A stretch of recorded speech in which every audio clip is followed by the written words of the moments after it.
सलाम। परवरदिगार अब तमाम दोस्तों को शाद व आबाद फरमाए, आमीन।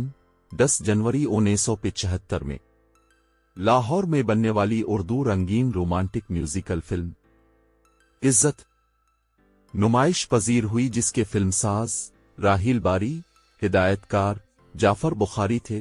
फिल्म की कास्ट में नीलो, वहीद मुराद, संगीता, तालिश, लहरी, मीना चौधरी, कमाल ईरानी, हनीफ, कवि, इमदाद हुसैन, शाहनवाज और इलियास काश्मीरी शामिल थे। फिल्म की मौसीकी ए हमीद ने तश्कील दी। गानों की शायरी तस्लीम फाजली ने अंजाम दी। फिल्म में 7 गाने थे, जिनकी गुलकारी माला नाहिद अख्तर, रुबीना बदर, समर इकबाल, मेदी हसन और अहमद रुश्दी ने अंजाम दी। पहला गाना आवाज समर इकबाल की नीलो पर फिल्माया गया। आवाज नाहिद अख्तर और अहमद रुश्दी की।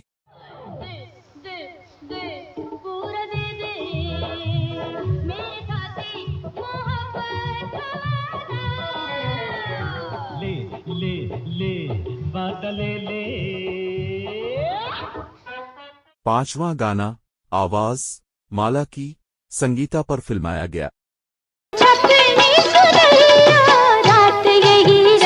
की कराची के मैन सिनेमा में 23 हफ्ते चली। हमने ये फिल्म हैदराबाद के चांदनी सिनेमा में देखी थी। फिल्म में एक फहश डांस भी था और एक जुमानी गाना भी था, जिसकी वजह से कुछ फिल्मी परस्तार नाराज भी हुए थे। फिल्म शानदार क्वालिटी के साथ YouTube पर दस्तयाब है। लिंक डिस्क्रिप्शन में मौजूद है। आपको अगर हमारी वीडियो अच्छी लगे तो पाकिस्तानी फिल्मी परस्तारों को जरूर शेयर कीजिएगा। ज़ेरोन के साथ रहें और हमेशा खुश रहें। शुक्रिया।